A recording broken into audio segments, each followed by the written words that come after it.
भैया अच्छा लगल हमें।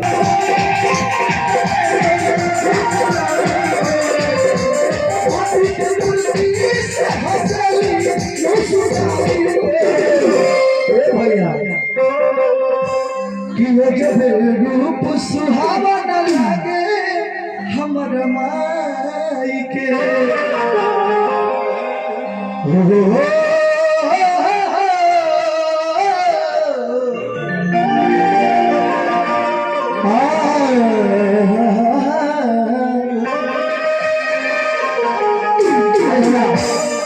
भैया पहाड़पुर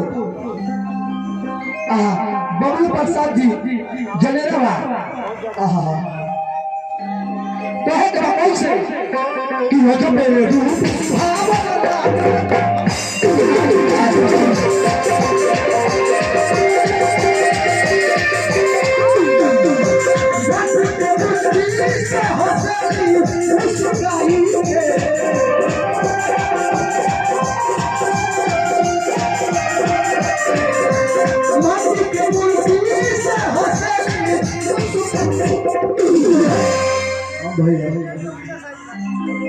प्रेम से सच्चे दरबार की जय हो।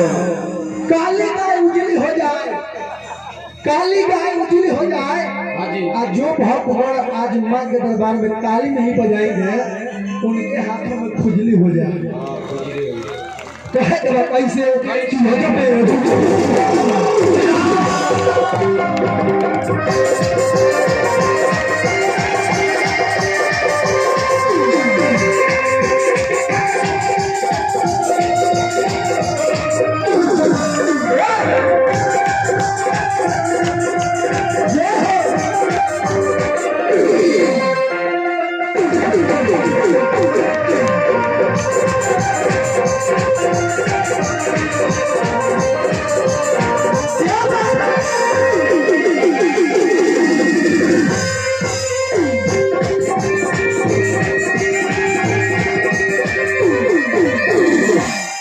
मेगा बाइक के बारे में बहुत अजीब आई है।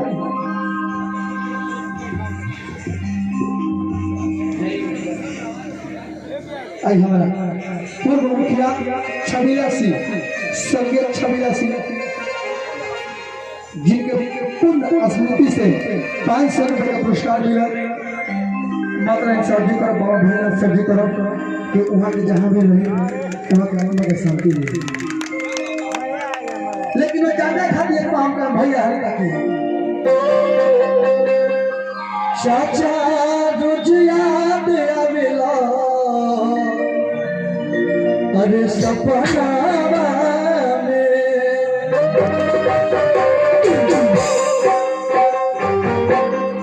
कि याद अरे अमर रही तो जहनवा में चाचा हर रोज याद आवेला जहनवा में। देखिए अच्छा रहने कभी आज इतना लोग भाव बोले ऐसे हमको हम भैया कि काम करी तो अच्छा करी कहे कि गईले के बाद लोग याद करी। सही कहता नहीं कि भैया तो कहो तो कैसे। हेलो बंजू वाला भैया, बेंजू वाला भैया ध्यान दे। लेकिन माइक से कहते कमाई हो तोरा दरबार में जे भी आवेला जौना भाव से आवेला माई तो कर मनोकामना पूरा करे लो। कैसे कहे करे कमाई से कमाई हो। हर किया के खातिया हो अरे पानी खाती पानी आज जैसे मांगे वैसे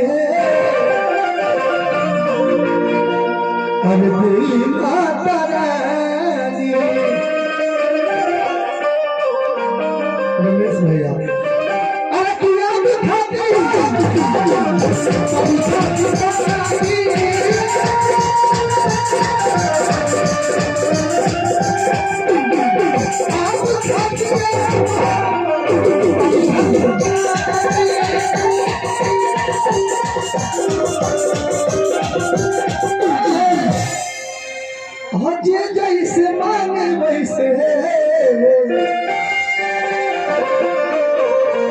देवी माता रानी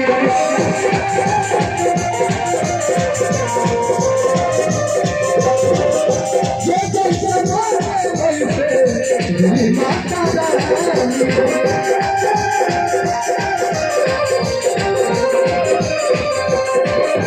क्षण में मैया सब कुछ नहीं वन साई के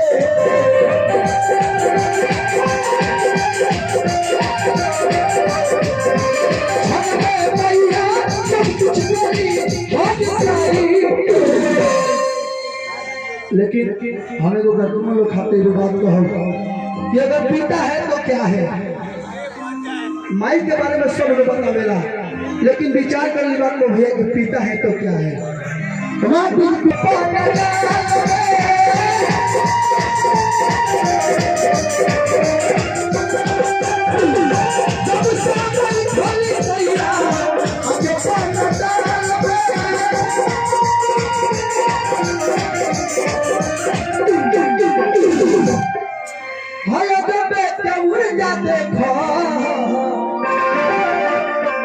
हम बाटे प्यारे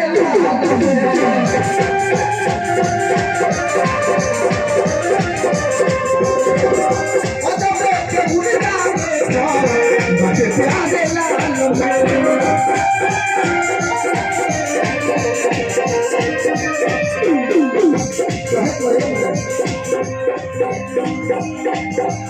नीरज भाग हो गई भगवती के